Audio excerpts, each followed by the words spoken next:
Bueno, quiero empezar diciéndoles que los amo a cada uno de ustedes, que pudo estar con nosotros, a los que están en línea también los amo con todo mi corazón. Y hoy quiero continuar con nuestra serie Cristianos. ¿Se acuerdan que empezamos a hablar de cuándo nos llamamos cristianos, cuándo comenzó la iglesia, por qué existen tantas sectas, religiones, denominaciones? Bueno, vamos a continuar con este tema. Si tú no escuchaste esta conferencia, te invito a que la busques en YouTube. Ahí está ya la serie Cristianos, ya está esa primera conferencia. Y hoy vamos a hablar acerca de los fundamentos de la fe. ¿Cuáles son los fundamentos que como cristianos tenemos? ¿En qué creemos? ¿Por qué somos diferentes a otras religiones? ¿Por qué somos diferentes a las sectas? ¿Te habías puesto a pensar cuál es la diferencia entre nosotros y otras religiones? ¿Sabes contestarle a las personas que están cerca de ti, que tienen a lo mejor otra religión, por cuál es la diferencia? Sin entrar en polémicas y pleitos, porque esta parte es importante. ¿Cuántas veces no nos hemos peleado con personas que no creen lo mismo que nosotros? Y terminamos peleados y decimos ya no volvamos a tocar este tema. Pero es importante que aprendamos a cómo hablarlo, pero también es muy importante a que nosotros mismos primeramente lo entendamos para después poderlo explicar. Y quiero basarme en algunos versículos. Vamos a abrir sus Biblias en Romanos capítulo 8. Romanos capítulo 8. Hoy en día tenemos muchas religiones, muchas sectas, muchas creencias, muchos movimientos, y es importante respetar cada uno de ellos, pero también es importante que no nos engañen y que no nos quieran desviar de la verdad, de lo que Dios dice en su palabra. Es importante que conozcamos lo que Dios dice, pero también que respetemos a las diferentes creencias. Y mira lo que dice aquí, Romanos capítulo 8, versículo 3, perdón, Romanos 14, hay unos capítulos adelante, versículos del 1 al 3. Recibid al débil en la fe, pero no para contender sobre opiniones, porque uno cree que se ha de comer de todo, otro, que es débil, come legumbres. El que come no menosprecia al que no come, y el que no come no juzgue al que come, porque Dios le ha recibido. Qué palabras tan interesantes nos dice Pablo. Desde ese tiempo, desde que Pablo estaba compartiendo el evangelio, ya había problemas entre las iglesias, ya había problemas en las religiones. Como ustedes saben, o si no ahorita les cuento, Pablo visitaba diferentes provincias, diferentes ciudades, y cada una de ellas tenía dioses.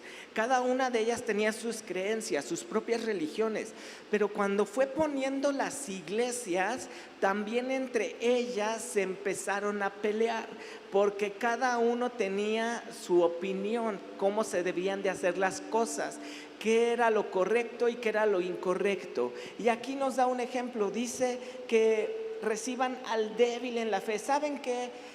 Y le está hablando a una iglesia y le dice: ustedes que son maduros en el Señor, que ya han caminado mucho tiempo, reciban al débil en la fe, a esos que apenas están comenzando a caminar, pero no para discutir en opiniones. Dice: algunos creen que se ha de comer de todo, y otro, que es débil, come solo legumbres. Y esto es un ejemplo que nos pasó seguramente este fin de semana. Seguro comieron varias cosas ricas en su hogar.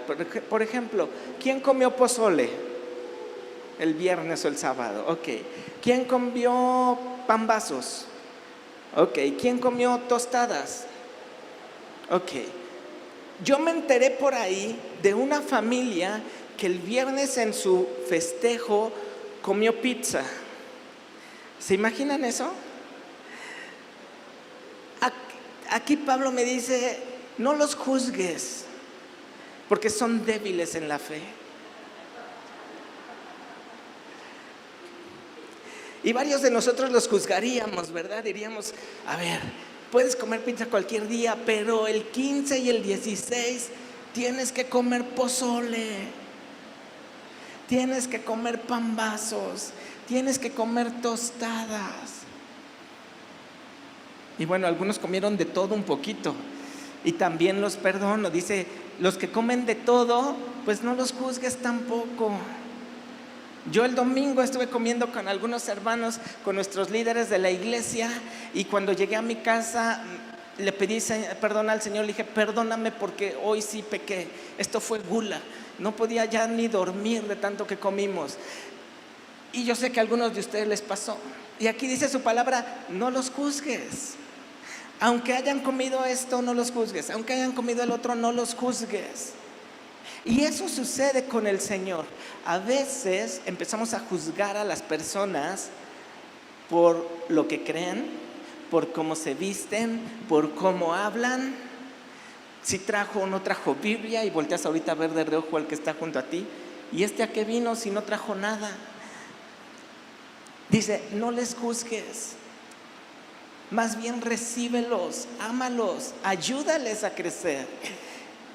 Pero también nos dice en 1 Timoteo, el apóstol Pablo, vamos a 1 Timoteo, capítulo 4, versículos 1 y 2.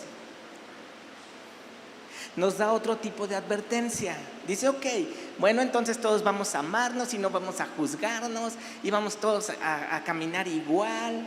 Pero aquí en 1 Timoteo 4 nos dice, pero el Espíritu dice claramente que en los postreros tiempos algunos apostatarán de la fe, escuchando a espíritus engañadores y a doctrinas de demonios, por la hipocresía de mentirosos que, teniendo cauterizada la conciencia. Y ahí nos empieza a decir lo que empiezan a hacer, ¿verdad? Pero quiero que te quedes con lo primero que leímos, que el Espíritu, habla del Espíritu Santo, te dice claramente, te advierte que en los postreros tiempos, y ya estaba hablando Pablo de esos tiempos, ahora imagínense el día de hoy, algunos apostatarán de la fe, escuchando a espíritus engañadores y a doctrinas de demonios. Por eso tenemos que tener tanto cuidado en lo que creemos y en lo que escuchamos. Y hoy en día ya es más fácil el poder estar escuchando a más personas. Es para que despierten. Para estar escuchando a más personas, a más iglesias. Tú buscas ahí en internet, en las redes sociales, quiero escuchar acerca de los últimos tiempos, y te aparecen cientos de conferencias. Quiero escuchar acerca del Espíritu Santo, te aparecen. Quiero escuchar acerca de este tema, y puedes estar escuchando cientos de cosas. El problema está en que algunas de estas dice que son falsas doctrinas. ¿Cómo saber si lo que estás escuchando es verdad o no? ¿Cómo saber que lo que estás escuchando no lo sacaron de contexto de lo que dice la Biblia completamente? Es ahí por lo que es importante que nosotros conozcamos los fundamentos, realmente lo pasemos por un filtro, que podamos escudriñar las Escrituras, meditar lo que escuchamos, quitar lo malo y quedarnos con lo bueno. ¿Cuántos no hicimos el experimento de agarrar agua de un charco y tomártelo? Te decía tú, no, yo no me lo voy a tomar. Pero ¿qué tal cuando le ponían la tela y tenías que colarla? ¿Te la tomabas el agua después de colarla? No. Bueno, algunos de ustedes dicen, no, sí, ya, pues ya se veía medio agua de limón y pues ya me la tomaba. Y después de eso te hacían hervir el agua. Y ya una vez que la hervías, pues decías, bueno, ¿me la tomaré o no me la tomaré? Y algunos decían, pues ya me la puedo tomar. Y otros decimos, no, todavía no, porque como que todavía tiene un color raro. Y así es lo que vamos haciendo con la palabra. Llega un montón de información y tenemos que quitar todo lo malo y quedarnos con lo bueno. ¿Cuál es ese filtro? La palabra de Dios. Entonces, hoy quiero que hablemos de cuáles son nuestros fundamentos. Primera de Corintios capítulo 1, versículo 10. Os ruego pues, hermanos, por el nombre de nuestro Señor Jesucristo, que habléis todos una misma cosa y que no haya entre vosotros divisiones, sino que estéis perfectamente unidos en una misma mente y en un mismo parecer. Nos está rogando, nos está diciendo, por favor, les ruego que todos hablen una misma cosa. Todos hablen lo mismo, no se anden peleando. ¿Y cómo vamos a hablar lo mismo si cada uno tiene una opinión diferente? ¿Cómo vamos a hablar lo mismo si cada uno viene de una cultura diferente? Y esto lo podemos ver con los matrimonios. Cuando te casas, tú estás acostumbrado o estabas acostumbrado a hacer ciertas cosas que tu esposo o tu esposa no hacían. Y entonces tuvieron que unirse y hacer una nueva cultura. Y ya no es lo mismo que hacías en tu casa o lo que haces en tu nueva casa. Y tus hijos ya se comportan de una forma diferente. Ejemplo, el horario de la comida. Algunos estaban acostumbrados a desayunar a las 7, luego almorzar a las 11, comer a las 2, cenar a las 5 y luego algo más a las 9. Pero se juntó con otra familia y dijeron, no, aquí solo se hacen 2 comidas, una en la mañana y una hasta la noche. Otros decían, yo estoy acostumbrado a dormirme a la 1 o 2 de la mañana y despertarme a las 9, 10, a la 1, 2 de la mañana y despertarme a las 9, 10 de la mañana. Y otros dicen, no, yo estoy acostumbrado a dormirme a las 11 de la noche y despertar a las 5 de la mañana. Y entonces se tuvieron que poner de acuerdo. ¿Cómo nos pondremos de acuerdo en las cosas de Dios? ¿Cómo nosotros como iglesia hablaremos una misma cosa? Me encanta la clase Conociendo Amistad del Sur, porque hay una pregunta que hacemos. En teoría, los que pasaron, ¿cuántos ya tomaron Conociendo Amistad del Sur? Ok. Ay, varios no la han tomado. Bueno, en enero vamos a empezar esta clase otra vez. Los invito a que la tomen. Pero en esta clase, en teoría, tú ya pasaste por seguimiento, ya te bautizaste, ya estuviste en Hermanos Mayores y entras al curso de Potenciando Amistad del Sur, en donde empiezas con esta clase de Conociendo mi Casa. Significa que por lo menos llevas 1 año en Amistad del Sur. Y en estas clases viene una pregunta, o yo les hago una pregunta muy interesante, y te la podría hacer el día de hoy a todos y tendríamos una respuesta diferente. ¿En qué momento te conviertes en un miembro de Amistad del Sur? No solo en un asistente, no solo una persona que nos frecuenta, sino que ya eres un miembro de Amistad del Sur. ¿En qué momento? ¿Cuántos creen que es cuando aceptas a Jesús en tu corazón?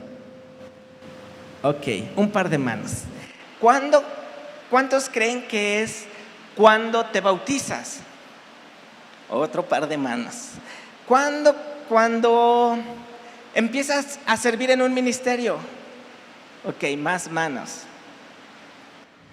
Cuando ya llevas 5 años o más de 5 años, por tiempo, dices, ya por tiempo ya soy miembro.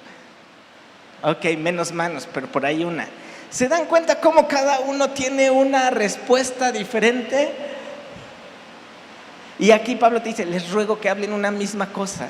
Y es una pregunta muy sencilla, pero que muchas veces no sabemos la respuesta. Y los voy a dejar con la duda. Tomen la clase. Entonces, vamos a hablar rápidamente de algunos puntos que son fundamentales Es el fundamento de nuestra fe como cristianos. Y vamos a Hebreos capítulo 6, versículo 1 y 2. Ahí nos da la doctrina fundamental. Hebreos capítulo 6, versículo 1 y 2. Por tanto, dejando ya los rudimentos de la doctrina de Cristo, vamos adelante a la perfección, no echando otra vez el fundamento, y aquí viene el fundamento, del arrepentimiento de obras muertas, de la fe en Dios, de la doctrina de bautismos, de la imposición de manos, de la resurrección de los muertos y del juicio eterno. El fundamento de la fe cristiana son estos. Digamos que son los pilares en lo cual nosotros basamos nuestra creencia. De aquí parte todo. Todo lo que conocemos parte de esto y tiene que ser filtrado por aquí. Y esto es como el ABC, que si no lo tienes bien puesto, tú vas a construir sobre de él tu vida en Cristo, tu fe. ¿Y cuántos saben que si no tenemos buenos cimientos, viene el temblor y se cae? Ya nosotros como mexicanos, los arquitectos y todos los que construyan, ya tienen experiencia y estamos muy avanzados en esta área, porque pues somos un país que tiembla mucho. Entonces se ha ido avanzando en todo esto, y algo que tenemos que tener bien puestos son los cimientos. Y así en nuestra vida cristiana, si tú no conoces esto, significa que lo que estás construyendo arriba, viene cualquier cosa y se va a caer. Entonces, nuestro primer fundamento es Dios. Dios es nuestro fundamento principal. Pero también sabemos que Dios es un Dios trino. Dios Padre, Dios Hijo y Dios Espíritu Santo. Conocemos a Dios de la palabra Elohim, que es un sustantivo que habla acerca de un Dios, pero en plural, hablando de un solo Dios, Elohim. Y vamos desde el principio, Génesis 1:1, en el principio creó Dios los cielos y la tierra. En el principio creó Elohim los cielos y la tierra. O sea que lo creó Dios Padre, Dios Hijo y Dios Espíritu Santo. Esto es nuestro principal fundamento, porque hay otras religiones, otras sectas que, para empezar, creen en diferentes dioses. Ellos no creen que es Dios, ellos creen que es otras divinidades. Pero hay algunas religiones que creen en Dios, pero no lo creen como un Dios trino, no lo creen como Elohim. Dicen, sí, es el Dios Padre y Jesús es un profeta. Jesús es el Hijo de Dios, no tiene tanto poder como el Padre. Y lo dividen en tres dioses y casi los ponen como Dios Padre es el más poderoso, y luego está el Dios Hijo, y luego está el Espíritu Santo. Y así los ponen en jerarquía. Y la palabra nos dice que es uno. No hay jerarquías, es un solo Dios. Es como nosotros, tenemos cuerpo, alma y espíritu. ¿Cuál es más importante? Y algunos dicen el cuerpo. Ajá, y si te quedas sin alma y sin espíritu, tu cuerpo ya no sirve. Y algunos dicen el espíritu. Ajá, y si tu cuerpo le pasa algo, pues ya dejas de existir aquí en esta tierra. Los tres son igual de importantes. Así es Dios. Jesús vino a esta tierra, pero no es solo un profeta, es el Hijo de Dios, que dejó toda su divinidad para venir a morir por cada uno de nosotros, y regresó al cielo con su misma gloria. Y el Espíritu Santo lo mandó para ser nuestro consolador, nuestra guía, esta es la era del Espíritu Santo. Y son igual de importantes los tres. Mateo capítulo 3, versículos 16 y 17. Aquí vemos claramente a la Trinidad mostrándose a la humanidad. Y Jesús, estaba aquí Jesús en la tierra. Después que fue bautizado, subió luego del agua, y aquí los cielos le fueron abiertos, y vio al Espíritu de Dios que descendía como paloma y venía sobre él. Y hubo una voz de los cielos que decía: este es mi Hijo amado, en quien tengo complacencia. La Trinidad revelándose a la humanidad, a todos los hombres, para que nos quedara claro que Dios es un Dios trino. Entonces, este es nuestro primer fundamento. Creemos en la Trinidad, como Dios Padre, Dios Hijo y Dios Espíritu Santo. Y nuestro segundo fundamento es la Biblia, la palabra de Dios. La Biblia es el libro más milagroso que puede existir por lo que contiene, pero también por cómo fue escrito. Más de 40 autores tiene la Biblia, hablando de humanos. Y sabemos que cada una de estas personas fue inspirada por el Espíritu Santo para escribirlo. 40 autores. ¿Han jugado teléfono descompuesto? ¿Sí? ¿Se acuerdan de él? ¿Sí? Ok. Cuando éramos 3 personas jugando teléfono descompuesto, llegaba bien el mensaje, ¿no? Pero ya cuando éramos 5, ¿cómo llegaba ese mensaje? Pues, más o menos, ¿no? Y cuando éramos 10, se perdía el mensaje completamente. Imagínense 40 personas haciendo teléfono descompuesto. ¿Qué iba a llegar al final?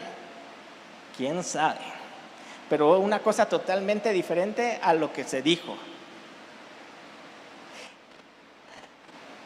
40 personas escribiendo esto por más de 2000 años. Desde que se comenzó a escribir, los primeros autores, Moisés, Job, Nehemías, Samuel, Ezequiel, Habacuc, Mateo, Marcos, Pablo, Juan, 2000 años. Y no es que tuvieran ellos así como una Biblia para decir, él se quedó aquí, vamos a continuar. Era inspiración. Nadie puede refutar, contradecir que la Biblia es un milagro. Lo han estudiado, han buscado, y por cada vez que estudian y buscan más, encuentran que la Biblia es un milagro.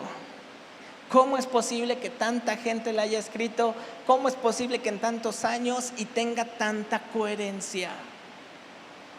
¿Cómo es posible que tenga referencias de 1000 años?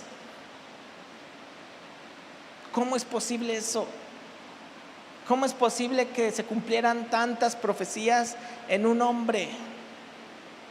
¿Cómo es posible? Nos dice 2 de Timoteo, capítulo 3, versículos 16 y 17. Toda la escritura es inspirada por Dios y útil para enseñar, para redarguir, para corregir, para instruir en justicia, a fin de que el hombre de Dios sea perfecto, enteramente preparado para toda buena obra. Para eso sirve la Biblia.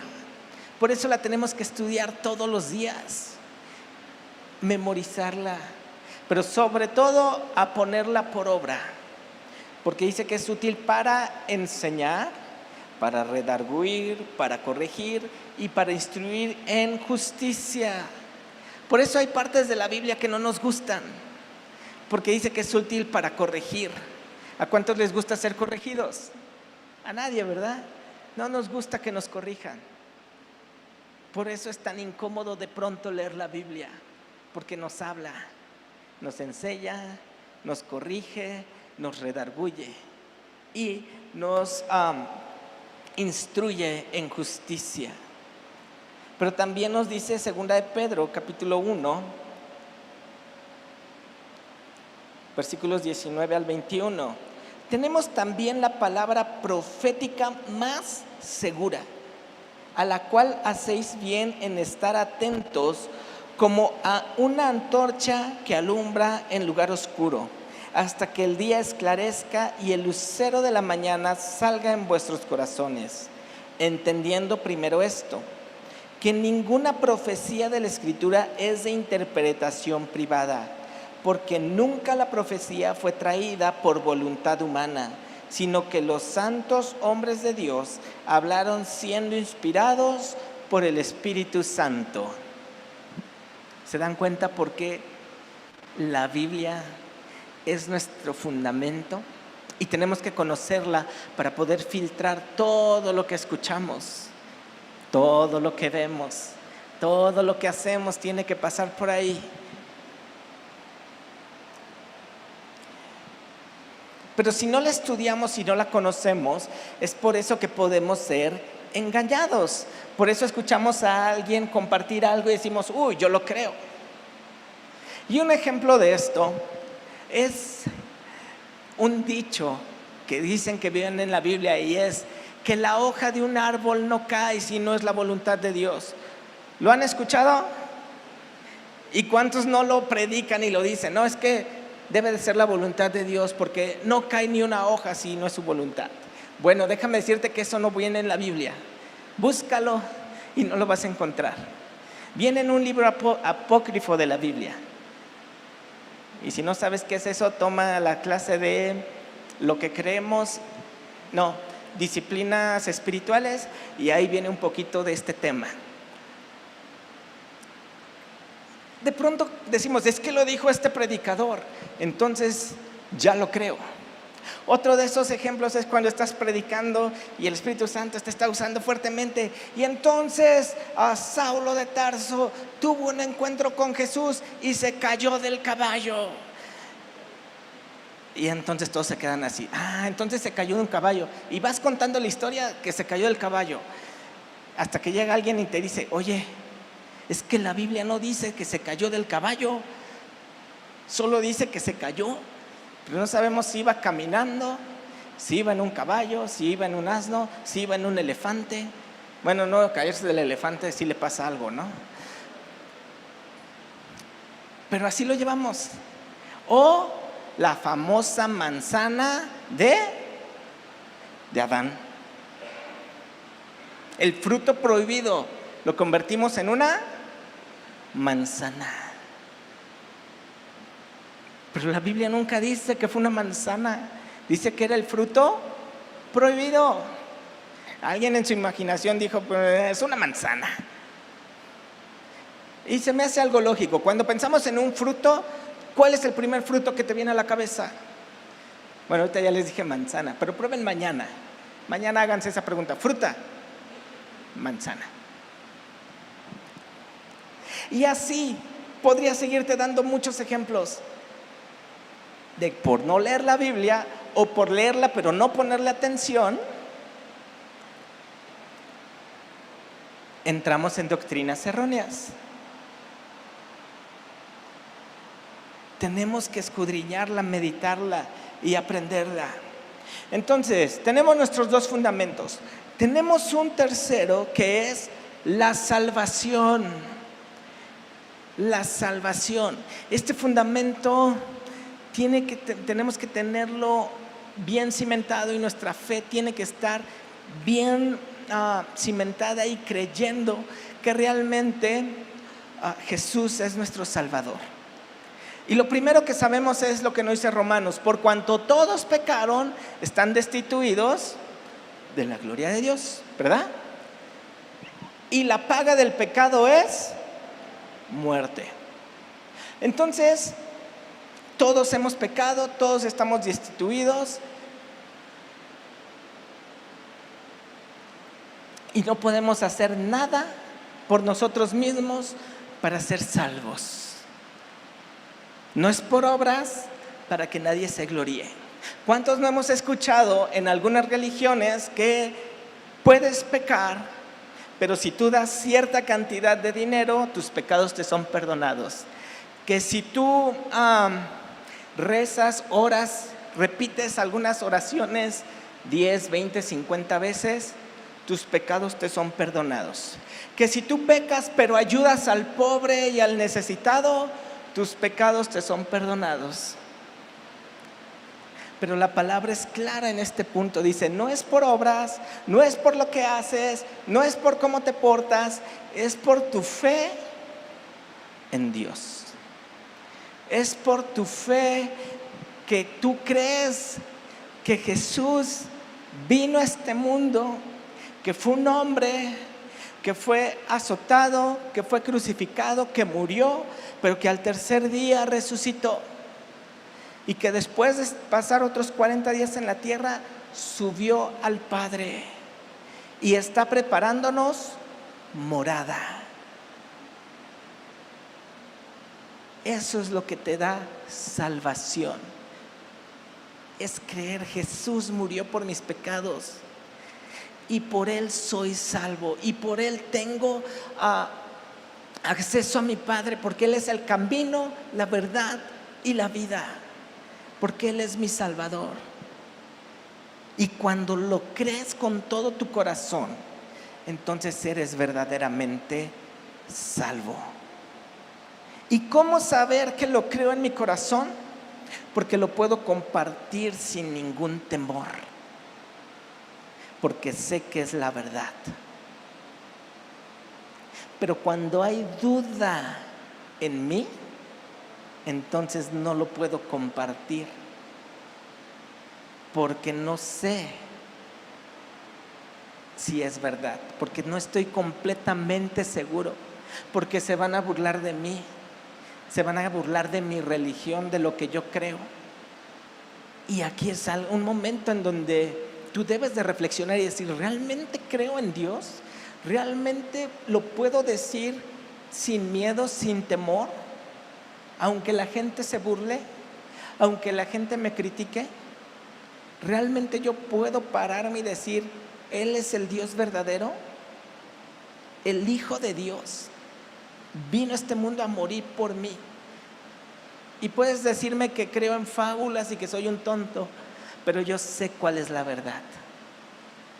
Y la verdad me hizo libre. Eso es creer en la salvación. Pero también la salvación nos da un regalo que es la vida eterna. Ahí en Juan capítulo 17, versículo 3, nos dice que es la vida eterna. Y esta es la vida eterna, que te conozcan a ti, el único Dios verdadero, y a Jesucristo, a quien has enviado. Esa es la vida eterna, que conozcan al Dios verdadero y a su Hijo, a quien ha enviado. Y al tener vida eterna, pasamos a nuestro siguiente fundamento, que es la eternidad. Como cristianos creemos en la eternidad. Creemos que hay vida después de la muerte, que la vida no termina cuando morimos. No creemos, por ejemplo, en la reencarnación, que es lo que algunas religiones creen, o algunos movimientos, ¿no? No, sí, hay vida después de la muerte porque reencarnas y depende de cómo te hayas portado, es en lo que vas a reencarnar. Y algunos de ustedes se han portado muy mal.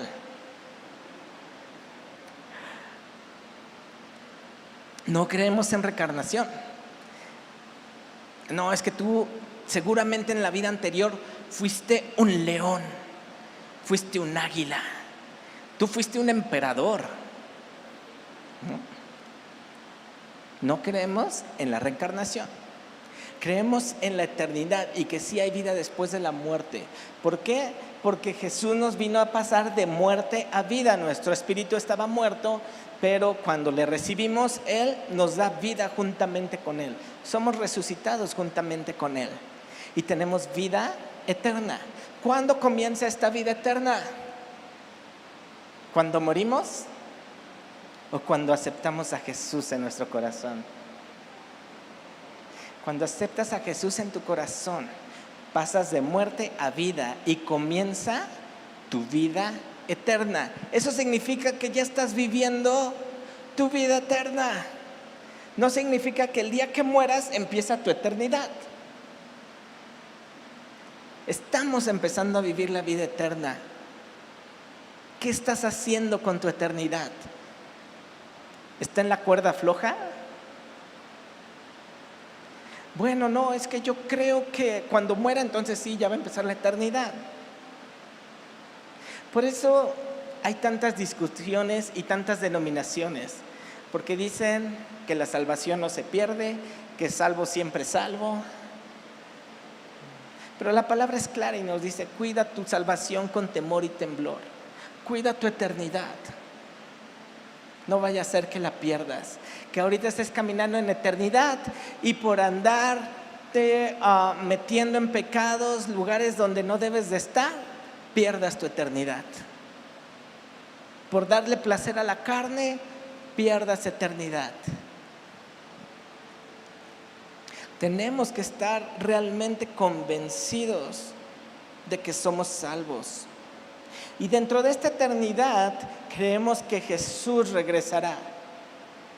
Jesús termina, cuando resucita ya en esta tierra, termina despidiéndose de los discípulos diciéndoles: no estén tristes, yo voy al Padre a prepararles morada y regresaré por ustedes. Y esa es la promesa, esa es la esperanza que tenemos. Apocalipsis capítulo 20, versículos 13 al 15. Y el mar entregó los muertos que había en él, y la muerte y el Hades entregaron los muertos que había en ellos, y fueron juzgados cada uno según sus obras. Y la muerte y el Hades fueron lanzados al lago de fuego. Esta es la muerte segunda. Y el que no se halló inscrito en el libro de la vida fue lanzado al lago de fuego.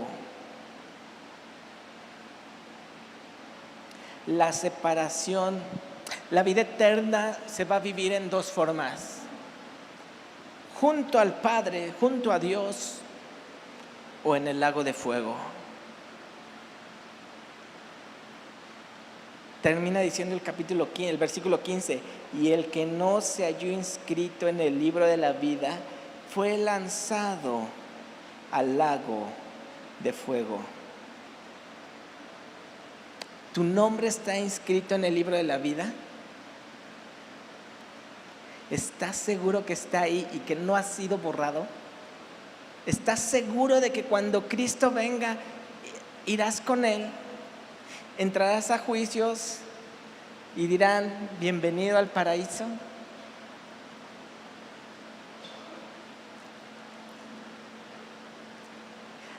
Por eso Jesús, cuando terminó todo lo que vino a hacer, cuando acabó con el plan perfecto, nos dejó la gran comisión: ir por todo el mundo y predicar el evangelio a toda criatura. El que creyere y fuere bautizado será salvo, pero el que no creyere será condenado.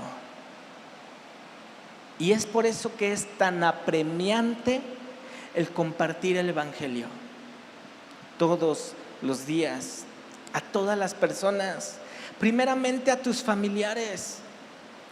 ¿Ya todos tus familiares son salvos? ¿Ya todos tus seres queridos son salvos? ¿Ya tu novio, tu novia es salvo? ¿Lo amas tanto? ¿La amas tanto? Pero que se vaya al infierno.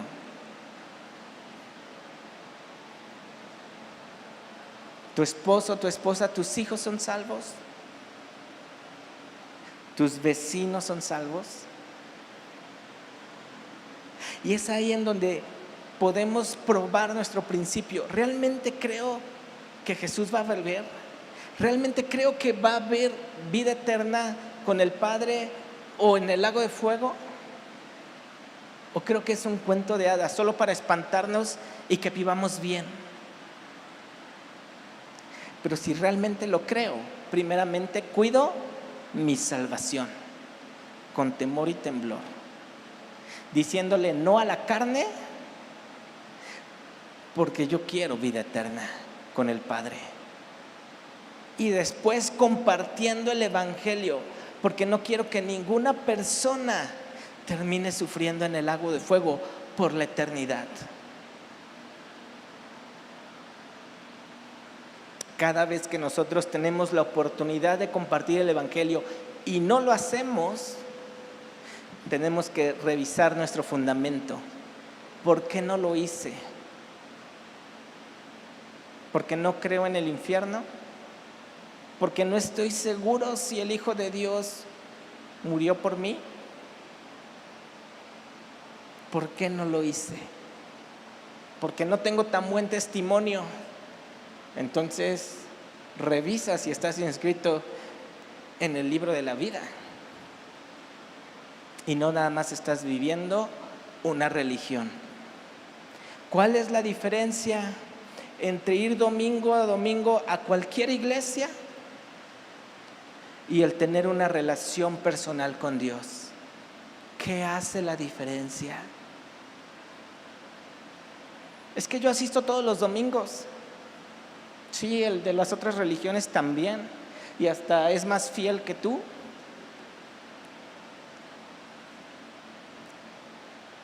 ¿Qué hace la diferencia? Nuestra relación personal con Dios. Los frutos que damos. ¿Estás haciendo la gran comisión? El gran mandamiento: amas al Señor tu Dios sobre todas las cosas.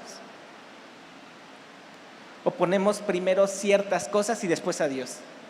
Es que no tengo tiempo ahorita, es que estoy muy ocupado, es que tengo mucho trabajo. Ahí es en donde probamos realmente cómo estamos con Dios. Y es donde cada uno de nosotros se debe de probar. ¿Cómo está tu vida? Yo los veo desde aquí y todos están bien. Todos se van al cielo, hasta los que están en línea. Pero un día estarás enfrente de Dios y a Él no le vas a poder engañar, y a Él no le vas a poder poner un solo pretexto, porque Él conoce todo. Él conoce tu corazón, que ni tú mismo conoces, porque engañoso es el corazón. Y cuando estés delante de Él, en ese juicio ya no habrá gracia, habrá justicia. ¿Te das cuenta de la importancia de tener una verdadera relación con Dios y no estar jugando a soy cristiano, asisto a la iglesia, sino que todos los días estemos con el Padre? Y no los estoy regañando, pero realmente hay ese sentir en mi corazón de que no lleguen un día delante de Dios y es que Elías nunca nos dijo que teníamos que hacer esto y el otro. Es que yo nunca oí que iba a haber un juicio. Es que los líderes tuvieron la culpa, no me dieron buen ejemplo. Es que mi coordinador tuvo la culpa, no me enseñó bien. No habrá pretexto que valga, porque Dios conoce nuestro corazón. Es que el trabajo, es que mis hijos, tengo buen pretexto porque tengo 3. Señor, ¿por qué me diste 3 hijos? Fue tu culpa, la mujer que me diste. No habrá pretexto delante del Señor. Lo he meditado y he dicho: Señor, creo que sí tengo un pretexto, pero cuando voy a su palabra, no hay pretexto que valga. Meditemos en estos puntos. ¿Cómo está nuestra fe? ¿Cómo están nuestros fundamentos? Y de ahí empezamos a construir nuestra vida en Cristo. Porque dice que es como una carrera. Pero ¿cuántos saben que en las carreras, si no sales bien al principio, tu carrera no vale aunque hayas llegado en primer lugar? Si te adelantaste antes de que sonara el silbato, ya no importa. ¿Cuántos no hemos visto en esas competencias de natación, de las de larga distancia, corta distancia, que son descalificados porque salieron antes, porque no lo hicieron bien al principio? Tenemos que hacerlo bien. Así que yo creo que hoy es un día para revisar nuestra vida y ver cómo están estos fundamentos y ponernos a cuentas con Dios y decirle: Señor, ¿sabes qué? Voy a cambiar esto y de aquí para adelante echarle ganas, porque mi vida eterna que he llevado como que no ha sido tan buena, pero he entendido que la tengo que llevar bien para terminar bien. ¿Por qué no cierras tus ojos? Y quiero hablarle a los que están por primera vez. La base, como les digo, es la salvación, vida eterna. Y tu nombre tiene que estar inscrito en el libro de la vida. Y para que eso suceda, dice que confesemos con nuestra boca que Jesús es el Señor. Así que yo quiero invitarte a que si tú nunca le has dicho a Jesús: sé mi Señor, entra en mi corazón, lo hagas en esta mañana y repitas conmigo esta oración. Dile así: Señor Jesús, en este día he escuchado acerca de ti, que viniste a este mundo a morir por mí, por mis pecados, para darme salvación y vida eterna. Por eso hoy quiero entregarte mi vida. Entra en mi corazón y sé mi Señor. Perdóname por mis pecados, límpiame, lávame y hazme tu hijo. Te lo pedimos en el nombre de Jesús. Amén. Si tú hiciste esta oración o traes un invitado, de mi lado izquierdo está Lore levantando su mano. Al final nos gustaría orar por ti y entregarte un obsequio. Y así con los ojos cerrados, quiero orar por ti, para que el Espíritu Santo te muestre cómo está tu vida, escudriñe tu corazón y puedas seguir caminando.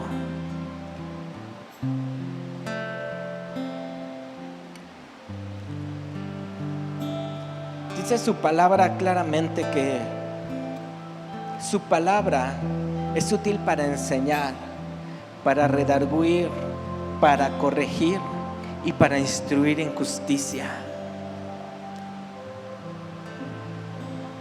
Y todos necesitamos alguna de estas cosas.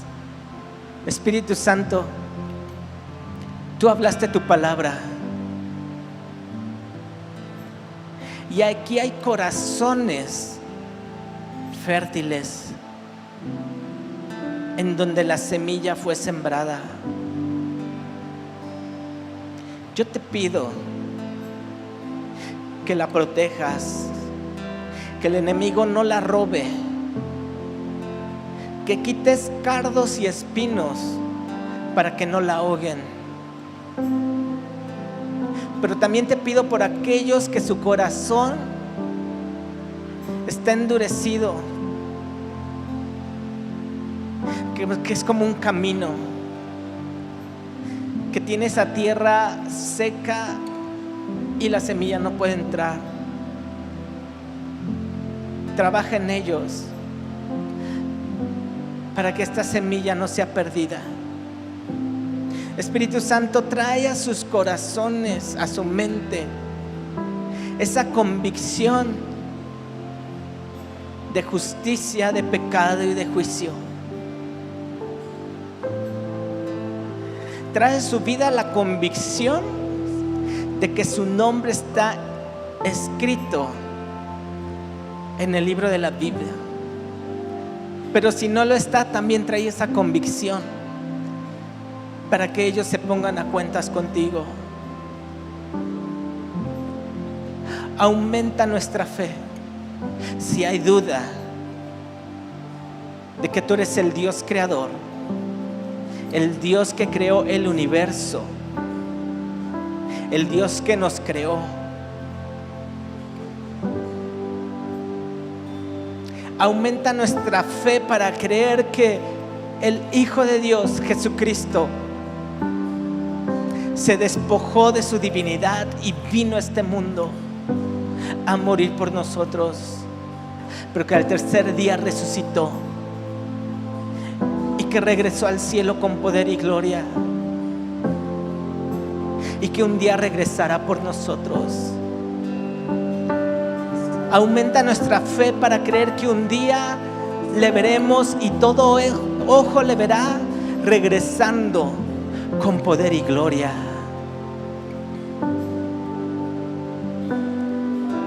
Pero también haznos empáticos. Pon en nosotros tu sentir acerca de aquellos que aún no te conocen, y quita todo miedo y temor para hablar tu palabra. Quiero cumplir con la gran comisión. Quiero expandir tu reino. Te pido, Espíritu Santo, que en esta iglesia, como familia, todos hablemos una misma cosa. Que no haya entre nosotros divisiones, que no haya contiendas. Y te pido por la nueva generación, por esos bebés, esos niños, esos adolescentes, guárdalos, y que los que estamos aquí seamos un ejemplo para todos ellos de cómo se debe de vivir una vida eterna. Que cada uno de mis hermanos sea un ejemplo para ellos de qué es seguir el gran mandamiento, de qué es seguir la gran comisión. Yo te lo pido en el nombre de Jesús. Amén, amén y amén. Familia, los amo. Que el Señor los bendiga.